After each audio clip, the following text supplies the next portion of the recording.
नमस्कार साथियों, मैं अशोक कुमार सहचार्य, राजकीय डूंगर महाविद्यालय बीकानेर। आज अपने बात करेंगे संस्कृति विलंबन या पिछड़न का सिद्धांत। अमेरिकन समाजशास्त्री आर्गमन ने अपनी पुस्तक सोशल चेंज में 1922 में सामाजिक परिवर्तन के सांस्कृतिक विलंबन के सिद्धांत का प्रतिपादन किया। आर्गमन ने संस्कृति को भौतिक और अभौतिक संस्कृति को दो भागों में बांटा। भौतिक संस्कृति के अंतर्गत हम उन बौद्धिक प्रौद्योगिकी के द्वारा निर्मित हजारों भौतिक वस्तुएं जैसे वायुयान, रेल, पंखा, घड़ी, पेन, मोटर, वस्त्र, कागज आदि को लेते हैं। अभौतिक संस्कृति में हम धर्म, कला, दर्शन, ज्ञान, विज्ञान, विश्वास, साहित्य को लेते हैं। आर्गमन की मान्यता है कि अभौतिक संस्कृति की तुलना में भौतिक संस्कृति आगे बढ़ जाती है और अभौतिक संस्कृति उससे पिछड़ जाती है। इसे आर्गमन ने सांस्कृतिक विलंबन या पिछड़ेपन का सिद्धांत कहा है। यह दिशा संस्कृति में असंतुलन की दिशा है। इस असंतुलन का समाज पर क्या प्रभाव पड़ता है, इसमें परिवर्तन भी आता है, पुनः सामंजस्य की आवश्यकता होती है।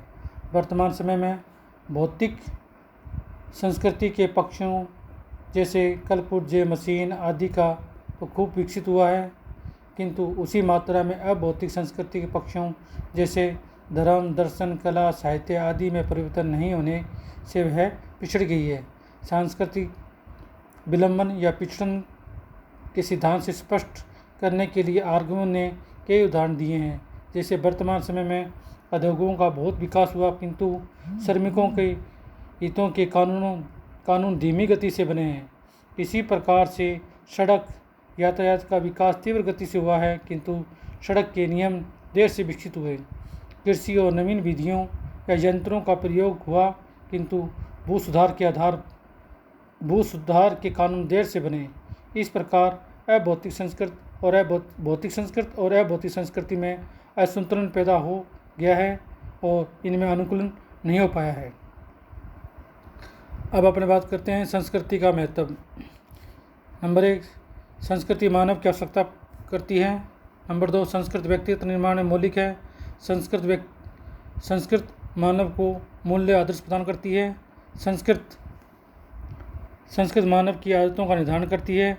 संस्कृत नैतिकता का निर्माण करती है।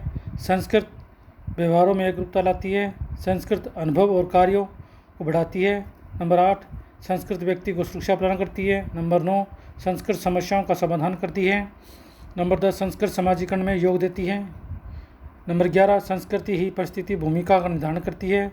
नंबर 12, संस्कृति समाज नियंत्रण में सहायता देती है। अब अपने और बात करते हैं संस्कृति और सभ्यता में क्या अंतर है।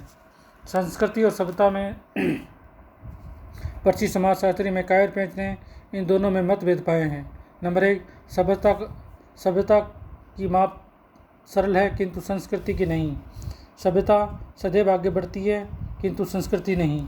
संस्कृति बिना प्रयत्न के आगे बढ़ती है, परंतु संस्कृति नहीं।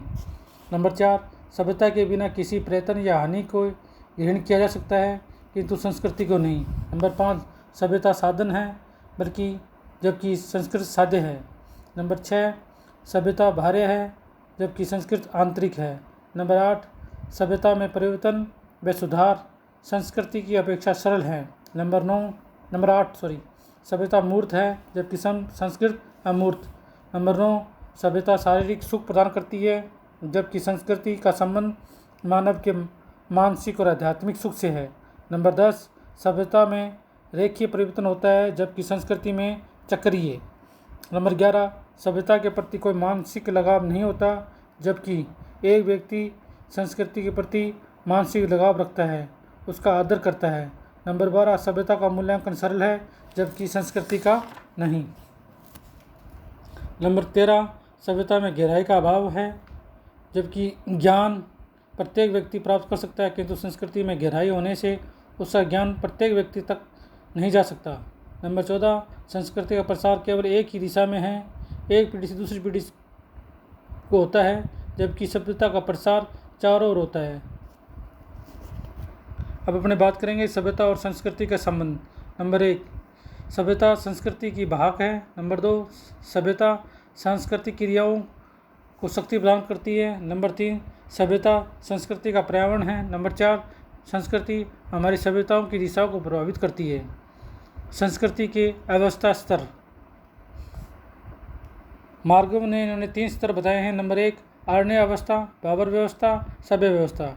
इसी प्रकार हर्बर्ट स्पेंसर ने संस्कृति की 4 व्यवस्था बताई हैं। नंबर 1, शिकारी एवं कल मूल फल एकत्रित करने की व्यवस्था। नंबर 2, पशुचारण व्यवस्था। नंबर 3, कृषि व्यवस्था। नंबर 4, औद्योगिक व्यवस्था। इसी प्रकार प्रसिद्ध समाजशास्त्री दुबे ने संस्कृति की 6 अवस्थाओं का उल्लेख किया है। नंबर 1, आदि पाषाण युग। नंबर 2, पूरा पाषाण युग। नंबर 3, नव पाषाण युग। नंबर 4, ताम्र युग। नंबर 5, कांस्य युग। नंबर 6, लौह पुरुष। विद्यार्थियों, नेक्स्ट क्लास में अपने सांस्कृतिक प्रक्रिया के विषय में बात करेंगे।